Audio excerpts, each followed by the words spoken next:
In this video, we're going to talk about cognitive impairment and sexual problems with lithium, two important areas that involve issues of dosing, of managing and dealing with people's willingness to take it. So let's start with cognitive impairment. First of all, lithium has many advantages for cognition and brain function.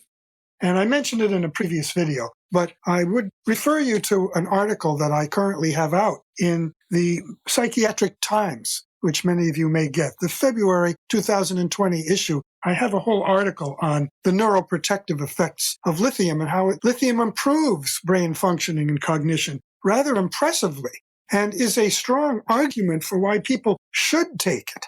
It does things that are positive in terms of brain functioning, and even cell volumes improve that are diminished by the disease, by lithium, that none of the other anti-manic and bipolar medications do. So it's a big argument actually for taking lithium. But still, many patients complain of cognitive impairment. So what's the evidence on that? Well, there have been neuropsychological testing done. And actually, the testing shows only minor and probably clinically insignificant cognitive impairment from lithium. So why are the complaints so strong? Well, we think it's things like the loss of that highly creative thinking associated with their manias.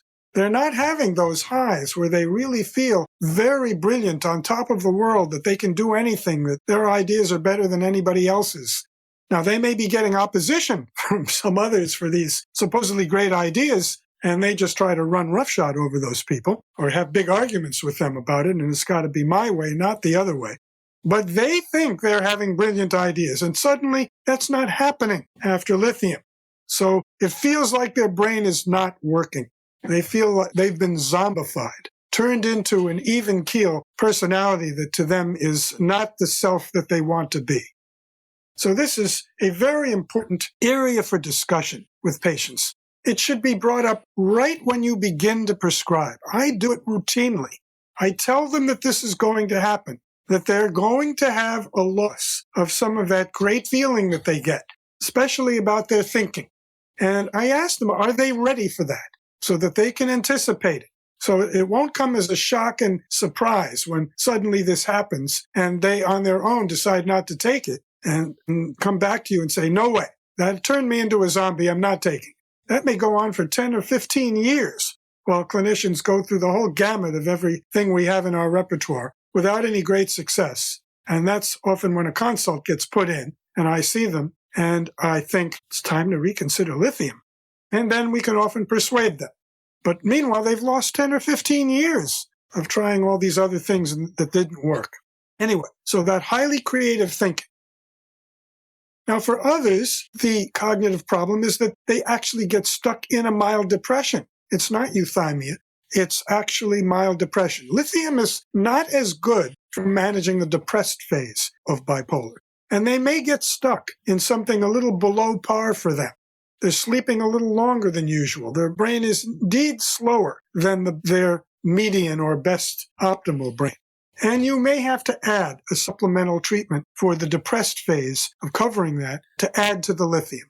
We usually recommend lamotrigine, maybe lorazepam. Cariprazine is recently approved by the FDA, our newest treatment for bipolar depression. Quetiapine is also good. That's been around for a while. Quetiapine has more metabolic side effects. I don't usually turn to it first because they're usually getting at least some of that from lithium.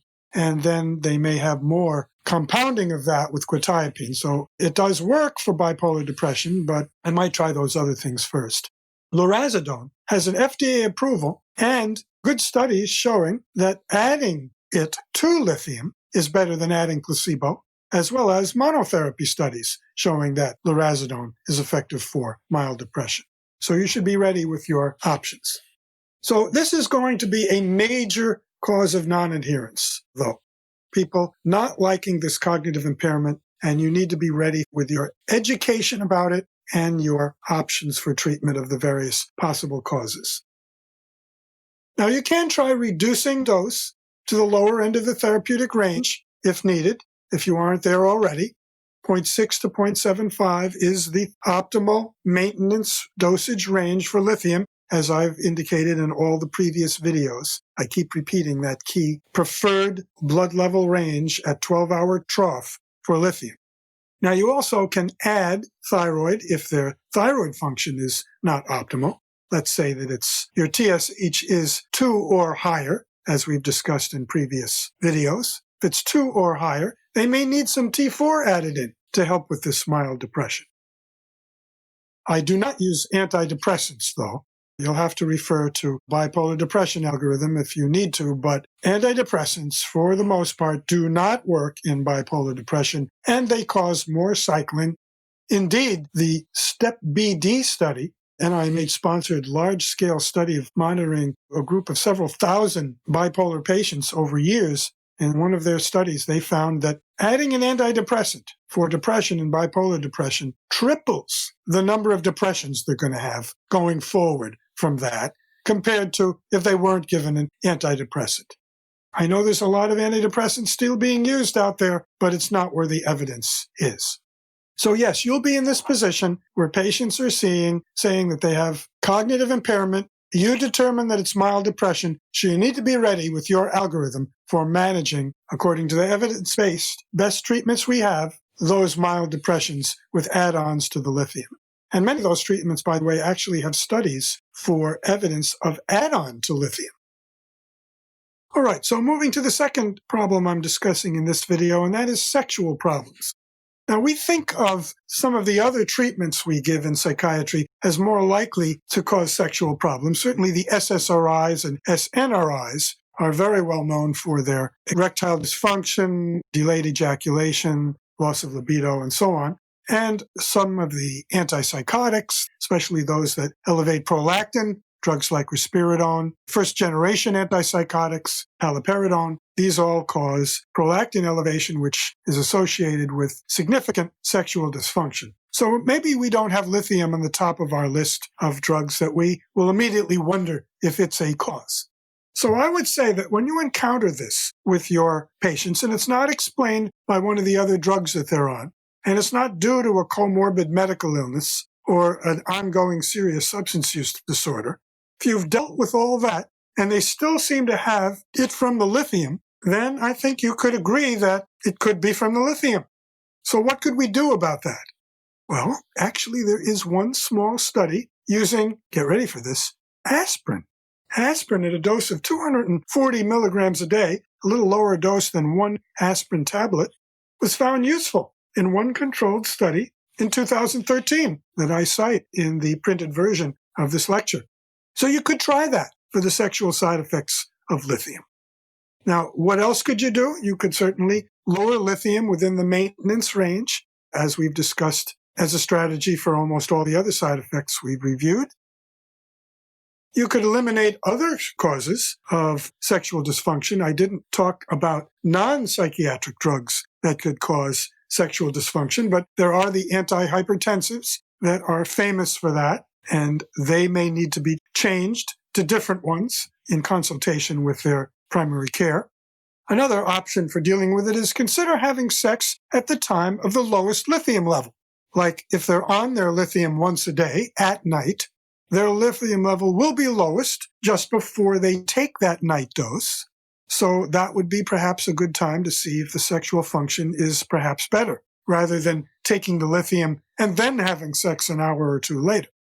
So you want, again, to have them on that regular release formulation at night and taking it after the attempt at sexual function.